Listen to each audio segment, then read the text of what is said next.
Kiloview has released the world's first outside broadcast truck to be completely based on NDI workflows.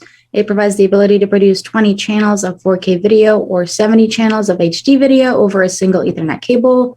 While inside the truck, the cable optimization is possible thanks to IP connectivity.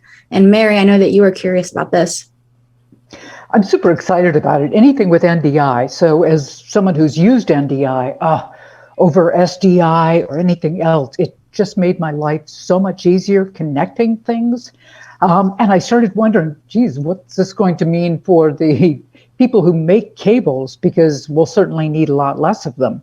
And I was curious, Philip, what do you think of the march from SDI to NDI? Am I being overly optimistic?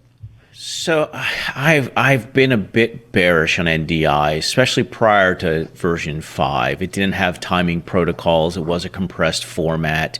SMPTE, it's not a SMPTE standard, so it's not managed or maintained by an organization like that. But with the release of 5, I think it's 5.1 now, they've got the timing protocols.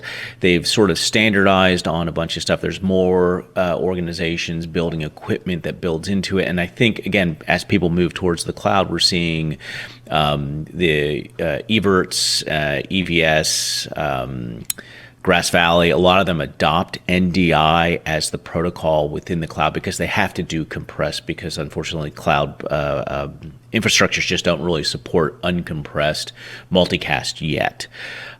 So I'm becoming a bit more bullish on it. I like where NDI is going. It's always been great as a distribution. It will never be, I should say never, but my gut is it'll never be the professional IP format. That's always going to be uncompressed. You're always going to want to have uncompressed SMPTE 2110. But this is really going to allow smaller productions, higher quality, ease of use, better integration globally because NDI just has that compressed interface.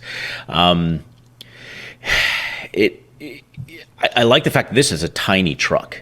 They were able to put a lot in the truck, especially with the 4K. That's sort of where NDI is going to, I think, put its stamp on things, is in that 4K world because of the compression.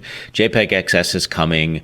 It's an adopted standard that's being utilized within the 2110 protocol and its standards, so that will help as well. But it's still not nearly the same level of compression where you're doing 20 channels of it over typical Ethernet cabling. So is it going to change the industry?